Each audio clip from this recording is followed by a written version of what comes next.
The crowded street was noisy, full of people rushing home from work, but no one paid attention to the tense exchange happening in front of the convenience store. Officer Kyle Anderson and his partner, Officer Darren Blake, stood at the curb, watching a woman in her early 30s pass by.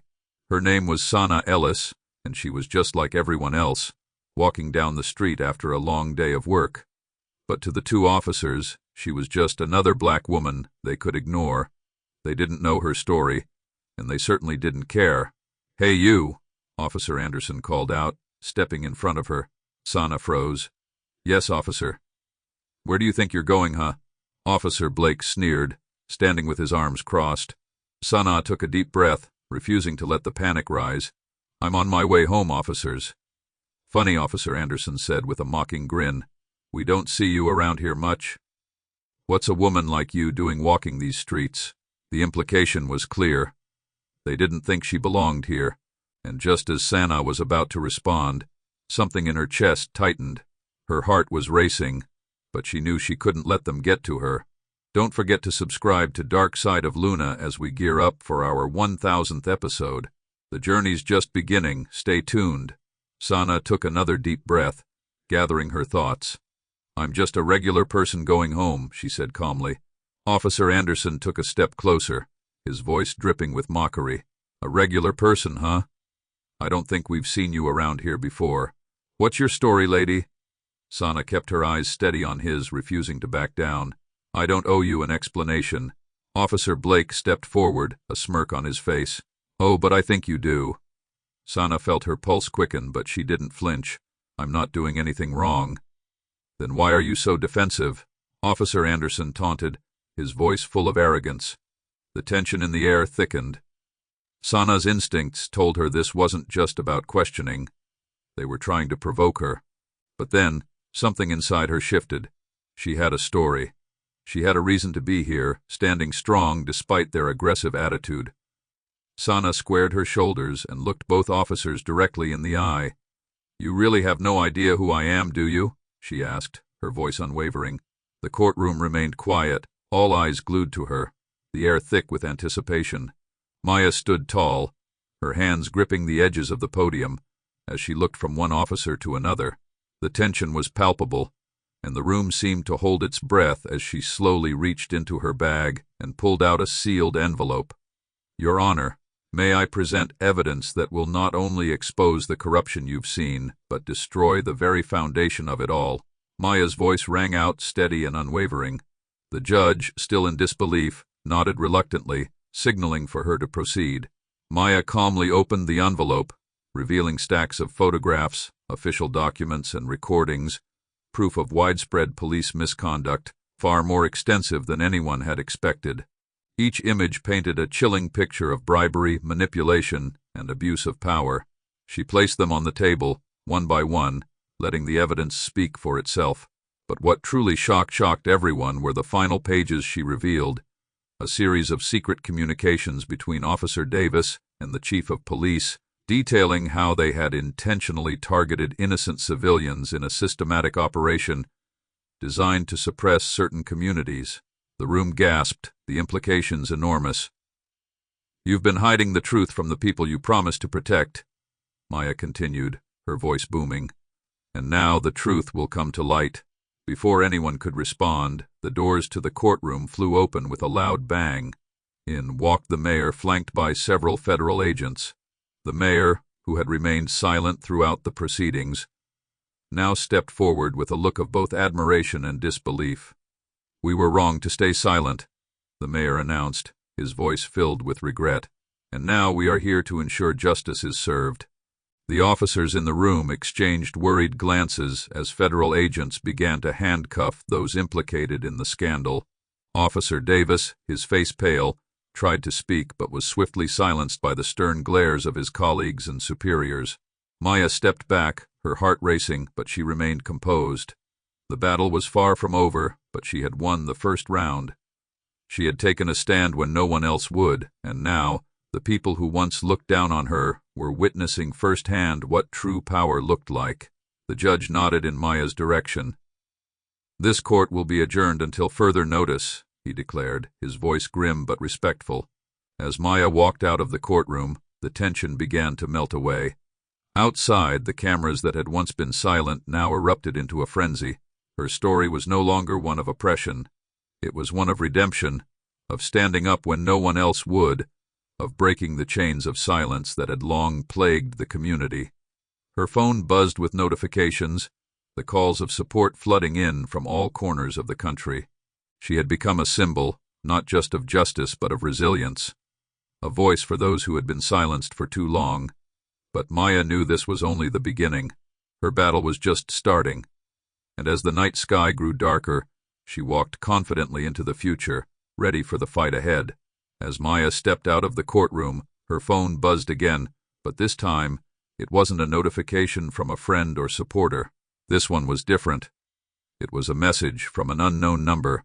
You think you've won, but the real fight is just beginning. Meet me at the old warehouse at 3 a.m. Bring the evidence. Your next move will change everything. Maya's heart skipped a beat. She stared at the message, unsure of what to make of it. Was it a threat? A warning? Or was it an opportunity to finish what she had started? She was about to call the police when another thought crossed her mind. What if this was the key to uncovering even more corruption? What if it was someone within the system who had been trying to help her all along? She couldn't afford to waste time. The weight of the world seemed to hang on her shoulders as she made her decision. She would go, armed with the evidence she had just revealed in court. The hours passed in a blur. Maya couldn't shake the unease that lingered in the pit of her stomach. At 3 a.m. sharp, she drove to the abandoned warehouse on the outskirts of town. The place was eerily silent, its decaying walls bearing the scars of a once thriving business. The dim streetlights barely illuminated the area, casting long shadows that danced in the darkness. Maya parked her car, double-checked the evidence in her bag, and stepped out into the cold night air. She walked cautiously toward the entrance, every step echoing in the silence. Just as she reached the door, it creaked open, and a figure emerged from the shadows. Maya froze. It was Officer Davis, the very man she had exposed in court. He smirked, his face twisted with an arrogance that made Maya's blood boil. "You think this is over?" he sneered. "You think you've won? I'm just getting started." Before she could react, Davis lunged forward, knocking her to the ground. The evidence scattered across the floor. Maya struggled to regain control, her mind racing with thoughts of escape. But Davis wasn't alone. From behind him, several masked figures stepped forward, each one armed and ready to make sure she wouldn't leave the warehouse alive. But Maya wasn't the helpless victim she once was. She had fought for justice, and now she was going to fight for her life. In one swift motion, she reached for the knife hidden in her jacket and slashed at Davis's arm, sending him stumbling backward. The masked figures hesitated, unsure of what to do next. Maya took her chance, grabbing the evidence bag and sprinting toward the exit. The adrenaline coursed through her veins as she pushed open the door and ran into the street, her breath coming in heavy gasps. Davis's voice echoed in the distance, but she didn't stop. She couldn't afford to stop. She ran, faster than she ever had before, determined to make it back to safety and finish what she had started. The battle was far from over, and Maya wasn't about to let anyone, not even Davis, stand in her way. Maya's pulse raced as she ran through the darkened streets, the sound of footsteps behind her growing louder. She could feel the weight of the evidence in her bag and the gravity of what it represented. Her mind whirled with thoughts. What were Davis and his men planning? What was the full extent of their corruption? She had to survive. She had to get that evidence into the right hands. But with every step, it felt like the walls were closing in. As she rounded a corner, a car screeched to a halt in front of her. The headlights blinded her momentarily. A door swung open and a familiar voice called out, "Get in, Maya!" It was Detective Lena Hughes, an ally she hadn't fully trusted until now. Maya hesitated, but she knew she had no other choice. Without a word, she ran to the car, jumped in, and slammed the door behind her. "Drive," Maya shouted. Lena didn't waste a second, pressing the gas pedal to the floor. The car sped off, leaving the dark warehouse district behind. "What the hell happened back there?" Lena asked, her voice tight with concern. "I was set up," Maya said, her voice shaking. "Davis knew we were getting close. He tried to silence me, but I won't back down. I've got the evidence. We can bring them all down, Lena. Lena glanced at her for a split second. You sure about this? You don't know who you can trust anymore. The entire system could be corrupt. I don't care, Maya said fiercely, her eyes steely with determination. I won't let them get away with it. We have to expose the truth.